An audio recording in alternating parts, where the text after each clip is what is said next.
Vote चोर गद्दी छोड़, go back तड़ी पार गो बैक। जी हाँ, ये नारे लगाए गए विपक्ष द्वारा प्रधानमंत्री नरेंद्र मोदी को लेकर और गृह मंत्री अमित शाह को लेकर। जैसा आप सभी को पता है, देश में वोट चोरी का मुद्दा इतना भयंकर रूप ले चुका है जिससे लोगों के बीच जागरूकता जाग गई है। जो विपक्ष द्वारा मुद्दा उठाया गया था वो लोगों के मन तक बस गया है कि क्या सही में लोगों के साथ खिलवाड़ हो रहा है, लोग जिसे वोट दे रहे हैं क्या वो वोट उसी तक पहुंच रहा है। यह मुद्दा तो उठा था राहुल गांधी की प्रेस कॉन्फ्रेंस के बाद कि जिस तरीके से राहुल गांधी ने बताया था कि कैसे वोट चोरी हो रही है, वोटों में धांधली की जा रही है। इलेक्शन कमीशन से सवाल पूछे थे, बीजेपी से, एनडीए सरकार से सवाल पूछे थे, लेकिन राहुल गांधी के उन सभी सवालों का जवाब तो इलेक्शन कमीशन की प्रेस कॉन्फ्रेंस में मिला, न बीजेपी के द्वारा किसी भी सदन में दिया गया हो, चाहे वो लोकसभा हो या फिर राज्यसभा। तो इसी को लेकर सत्र के आखिरी दिन जब प्रधानमंत्री नरेंद्र मोदी लोकसभा में एंट्री लेते हैं तो विपक्ष द्वारा नारेबाजी शुरू हो जाती है। विपक्ष खड़ा होकर नारे लगाना शुरू कर देता है कि वोट चोर गद्दी छोड़।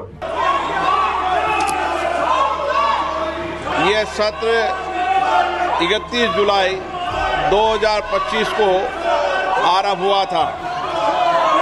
इस सत्र में जैसा आपने भी इस वीडियो में देखा कि किस तरीके से विपक्ष नारे लगाए जा रहा है जब प्रधानमंत्री आ रहे हैं कि वोट चोर गद्दी छोड़, वोट चोर गद्दी छोड़। यहाँ पर प्रधानमंत्री को सीधे तौर पर विपक्ष द्वारा टारगेट किया जा रहा है।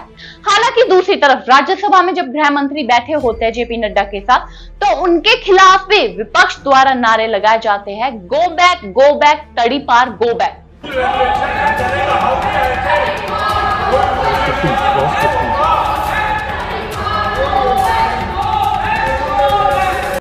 शायद पहली बार ही ऐसा हुआ होगा जब संसद में किसी गृह मंत्री को लेकर ऐसे शब्द यानी तड़ी पार का यूज किया गया होगा। पास्ट में क्या हुआ ये हम सभी को पता है, लेकिन इस समय संसद में तड़ी पार शब्द जो गृह मंत्री के लिए यूज किया जा रहा है विपक्ष द्वारा, क्या वह सही है? हालांकि ये जो सत्र था, मानसून सत्र, अब खत्म हो गया है। 21 जुलाई से 21 अगस्त तक ये सत्र चला था और अभी तक का सबसे लंबा मानसून सत्र इसे बताया जा रहा है।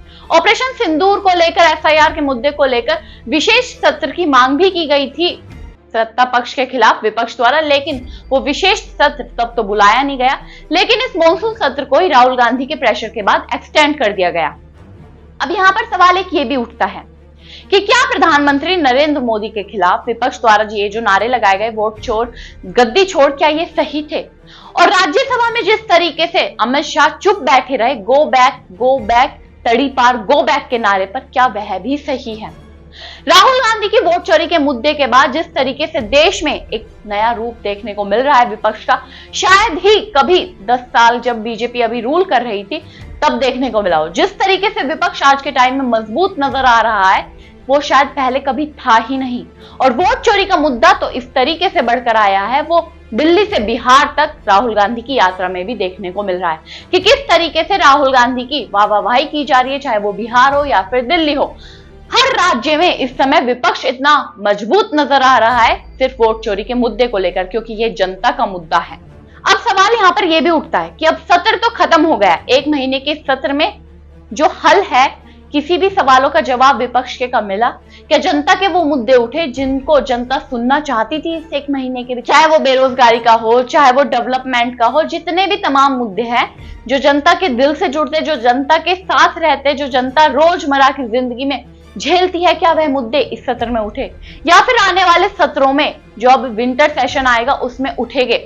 सवाल यहाँ पर यह भी उठता है कि विपक्ष जो वोट चोरी का आरोप लगा रहा है सत्ता पक्ष और इलेक्शन कमीशन पर, अगर वो सिद्ध हो जाता है तो क्या सत्ता से बीजेपी की सरकार जाएगी?